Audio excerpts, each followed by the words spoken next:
مال غنیمت سے ایک شیشی کے سوا کچھ نہیں ملا۔ بسم اللہ الرحمن الرحیم۔ السلام علیکم۔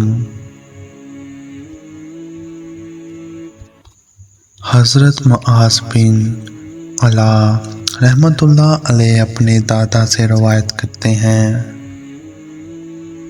حضرت سیدنا علی المرتضیٰ رضی اللہ عنہ نے ایک مرتبہ فرمایا کہ مجھے تمہارے اس مال غنیمت سے ایک شیشی کے سوا کچھ نہیں ملا جو مجھے ایک دہقان نے ہدیہ دی تھی۔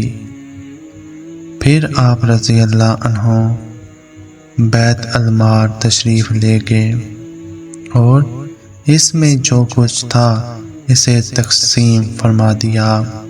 پھر آپ رضی اللہ عنہ نے یہ کہنا شروع کر دیا کہ وہ آدمی فلاں پا گیا جس کے پاس ایک ٹوکری ہو جس میں سے وہ دن میں ایک مرتبہ کھائے۔